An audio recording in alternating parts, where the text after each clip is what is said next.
Acadiana, your local news leader. This is Passe Partout. Good morning to you. I'm Renee Allen. I thank you for joining us this morning.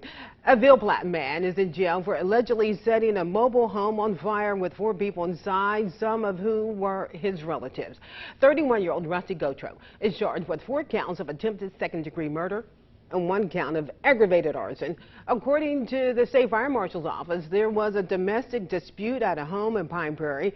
Witnesses say Gotro lit clothes on fire and threw them at the home before leaving that scene. Now, officials say the people inside the home threw the clothes away and went to sleep. They then woke up by the smell of the smoke, and thankfully, they were able to escape the fire. Yesterday marked 5 years since Lafayette Police Corporal Michael Middlebrook was killed in the line of duty.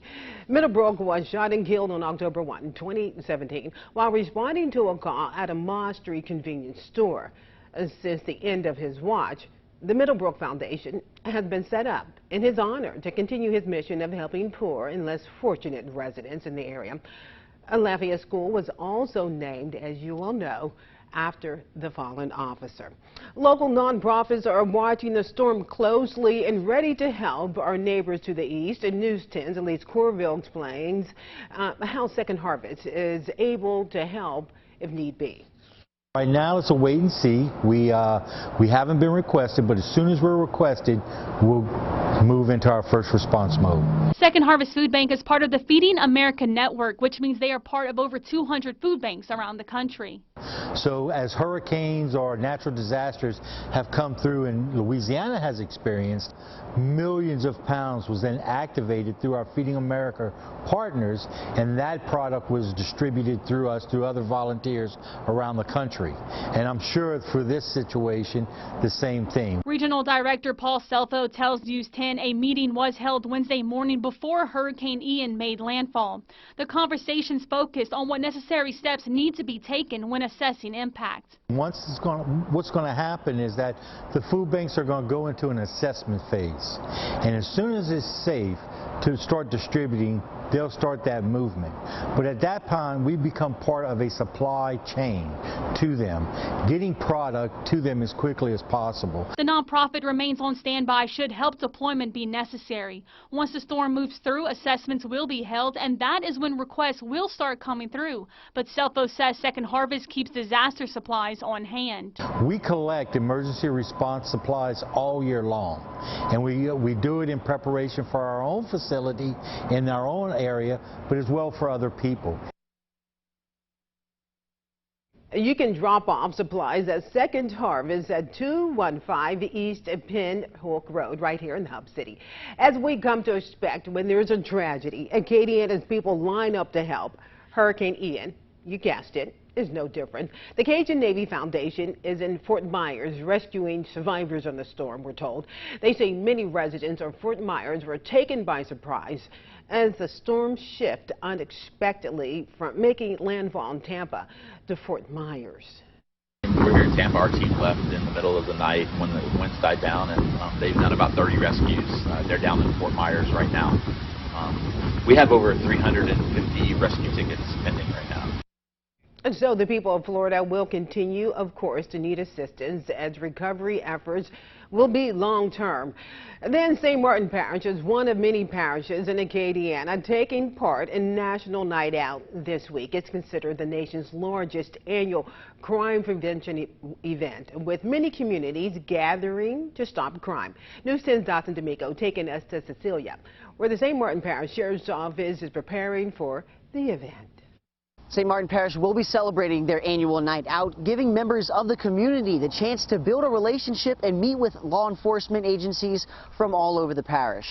Look, National Night Out is our way to communicating and building a relationship with our community. It shows what the Sheriff's Office has to offer. And not only that, it integrates the kids with the deputies and gives a positive relationship. Sheriff Bro says the biggest part of National Night Out is being able to show the children of the parish positive exposure to law enforcement. You know, now law enforcement has always been on the backside. We want to get up front and become a positive light for our youth. You know, as they grow up, they're the ones that are going to be dealing with the Sheriff's Office, and we want to keep them on the right track.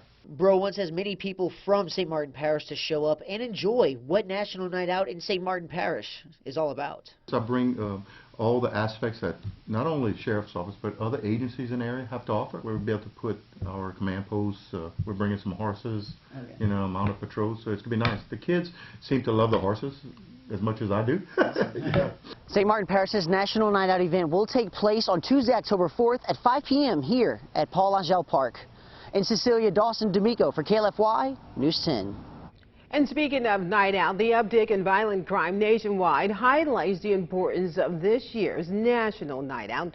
Tuesday, the Lafayette Police Department, the Parish Sheriff's Office, and the Marshal's Office will be at Girard Park for the event. Barbara Broussard's son, Brandon, was shot by two brothers. One was found guilty of conspiring to commit second-degree murder. The other was found guilty of second-degree murder. She says National Night Out is important. Sergeant Robin Green of the Lafayette Police Department says this day, on Tuesday, will be the day that community and law enforcement come together to fight crime. I mean, drugs, shootings, the violence in the neighborhoods, we can't do it alone. It's just no way possible. And so if you don't live in the city limits and you live in a parish, come out and see the Sheriff Department. If you live within an area where the marshals are servicing you, come on out and meet with your marshal. Then, following a recent increase in school threats all over Acadiana, one law enforcement agency is sending a message to students that these actions have consequences. News 10's Zane Hogue finds out how something as simple as a Facebook post can land a student in jail.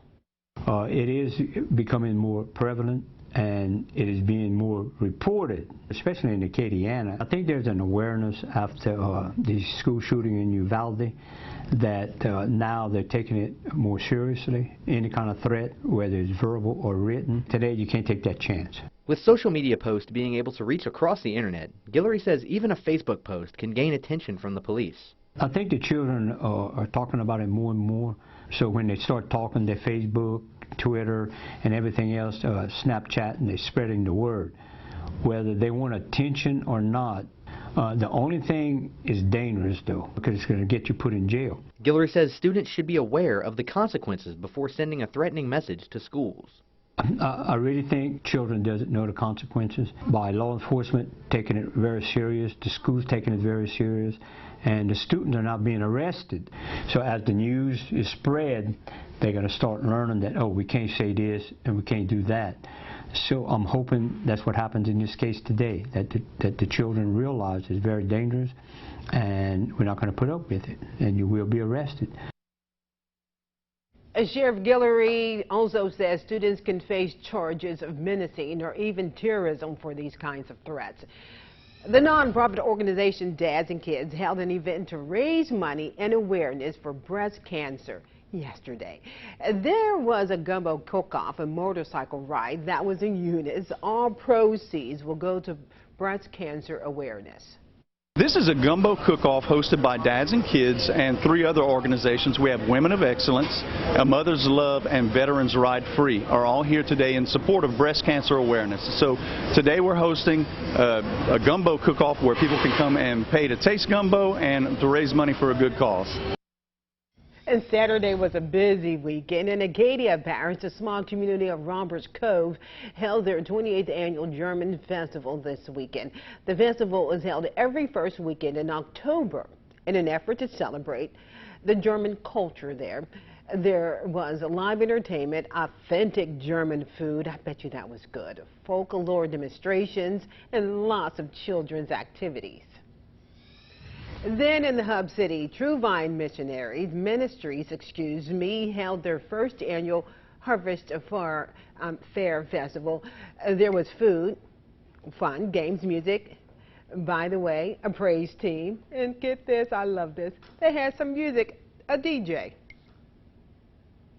We felt that because everybody had been going through so much through COVID that we needed to just get out and be able to enjoy each other, enjoy just the spirit of God and just love on people on today, because so much has been going on in the last couple of years. So we really wanted to have something that was positive instead of everything being so negative in the last couple of years. And Saturday was a perfect day to be out and about. The weather was so nice, and we have some nice weather up ahead for us, right, Trevor?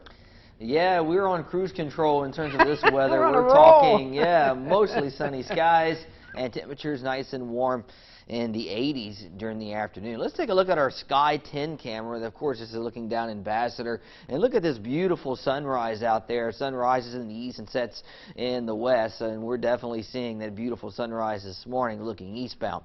55 in Lafayette, 55 in Shreveport, 54 degrees coming in New Iberia. Satellite radar shows clear skies. We have the remnants of Hurricane Ian still spinning here across the New England area as a trough, and then we have another trough that's moving through the northern Rockies, producing some unsettled weather there, and even some snow showing up here across Colorado at higher elevations. Some of the first snows they're getting there.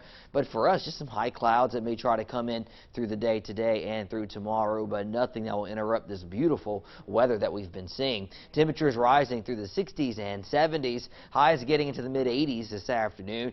Future Track shows a few of these high clouds trying to move in through the day. And then for tonight, clear skies. And then for tomorrow, pretty much the same story here. High clouds across the Gulf and pretty much wall-to-wall sunshine throughout the day. Temperatures cool during the morning hours, warm during the afternoons. That's how we'll play it. We'll be in the mid-80s for this afternoon, back in the 50s for tonight and tomorrow morning to start your work week, and then tomorrow afternoon in the mid-80s. I saw someone saying that it's that type of weather pattern where you wear a sweater in the morning and then you regret the sweater in the afternoon. That's sort of what we're seeing here. I think this pattern will stay the same. It'll be cool in the morning, but then it quickly warms up through the day.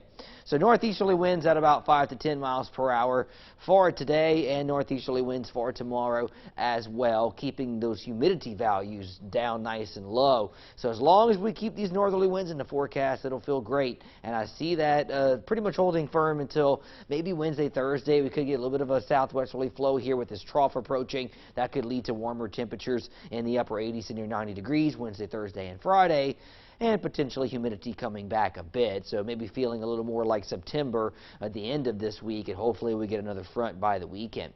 Tropical update, not too much going on here. Things have definitely quieted down behind Ian. We have one little system that we're monitoring here near the Cape Verde Islands. National Hurricane Center is currently giving it a pretty good chance for development. GFS model has latched onto this, trying to develop it down the road near the Cape Verde Islands, but look how far it is from the Gulf of Mexico or the Caribbean moving northbound. So no kind of threats in the forecast in terms of the tropics through the next, hopefully, 5 to 10 days. But we'll continue to monitor things through the next few weeks. 86 your high today, mostly sunny and warm. A northeast wind at 5 to 10 miles per hour. 7-day forecast shows mid-80s Monday and Tuesday. Upper 80s to near 90 degrees Wednesday, Thursday, and Friday. And then hopefully we try to get a front by the weekend. Beautiful. I even might decide to jog maybe. Well, no, that's my young mind thinking. Oh, it's not quite that beautiful for me yet, but maybe in a couple weeks I'll start doing some jogging too. A fast stroll. Maybe some golf. That's how I do my exercise. Okay, that's how you do yours. For more information on the stories you see this morning and more, remember you can log on